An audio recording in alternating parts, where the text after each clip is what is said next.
we have, in a way, to allow them to strike deeper into Russia to try to disrupt their lines of communication, build up of any combat power that they've got, moving up from inside Russia and so on.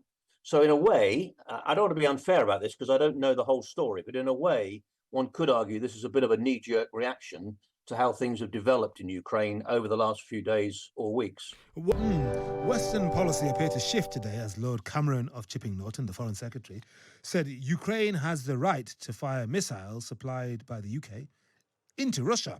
The Kremlin has accused Britain of a direct escalation of the war. Dmitry Peskov, the Kremlin spokesman, described Lord Cameron's remarks as a concerning development and said there was a very dangerous trend of Western countries edging towards direct conflict with Russia.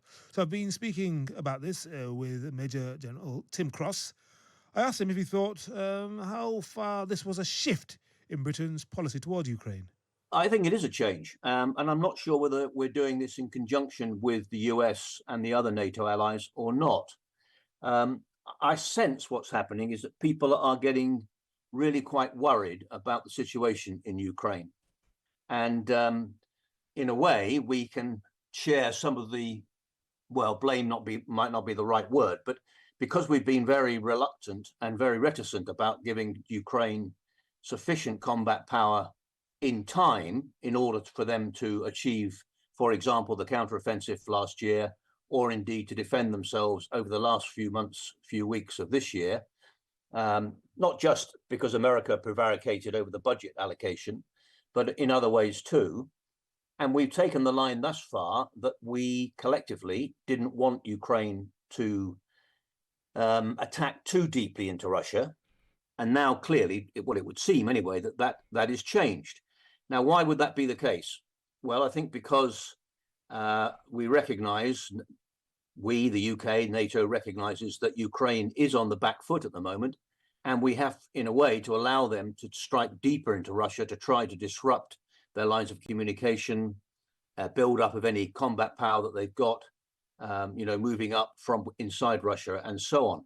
So in a way, I don't want to be unfair about this because I don't know the whole story, but in a way, one could argue this is a bit of a knee-jerk reaction to how things have developed in Ukraine over the last few days or weeks. What signals do you think we should look for from the French, who've sent the Ukrainian Scalp missiles, which could penetrate deeply into Russia, and the US with the ATA-CMS weapons as well, to work out whether or not our British position is aligned with theirs?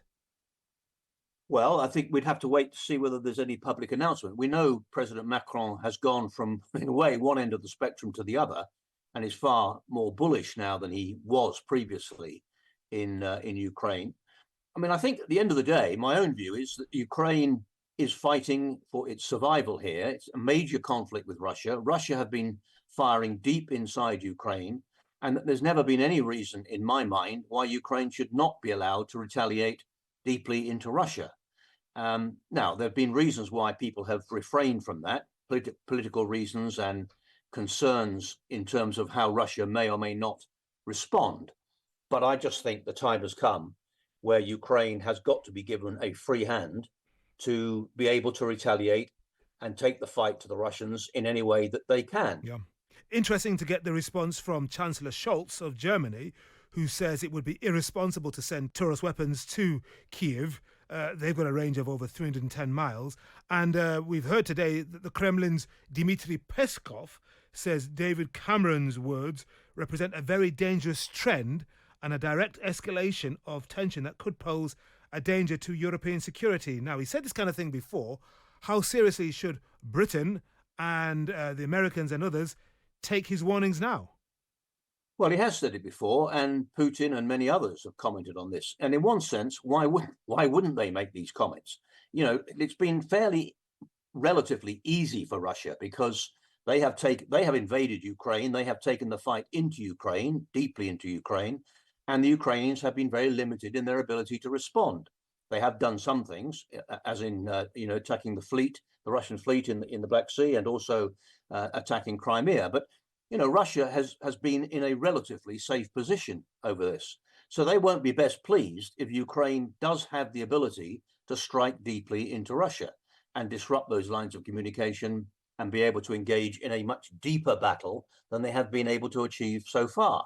So my own view is, frankly, I'm not surprised the Russians would say this, but I wouldn't take it, well, I wouldn't say I'd dismiss it entirely, because they may be able to ramp up, in some sort of escalatory way, but that's something they're going to have to live with, and Ukraine, need to be able to do this.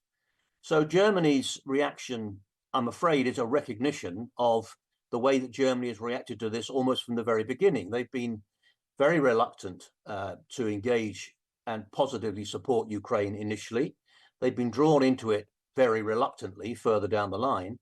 And they are worried, and historically, understandably, maybe, they are worried about how Russia will react to this. But you cannot conduct a major conflict that Ukraine is going through by continually holding them back and stopping them from being able to take this fight to the Russians, in my view. Yeah. So in a way, it's inevitable that we got to where we are. The question is really, is this too late?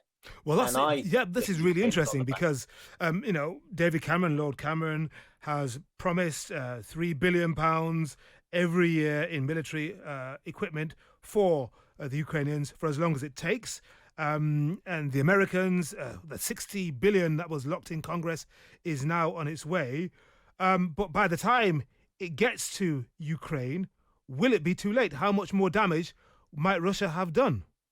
Indeed, indeed. And what does that equipment look like? The bottom line is, we and many others are running short of our own material stocks in order to support Ukraine. We were very late in setting up our production lines, our military production lines, as in defense companies and so forth, while the Russians moved to a war production line in terms of their procurement and so forth quite a long time ago.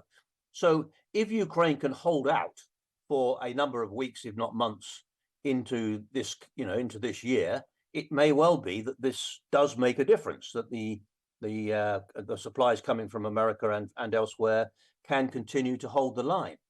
But I mean, and I don't want to dismiss that. That is possible, but it is also possible that if Russia responds to this by ramping up their offensive operations, by attempting to increase their combat power quickly and engage, as they have been doing over these last few weeks, in a serious offensive, it's not beyond the bounds of possibility that Ukraine could stumble.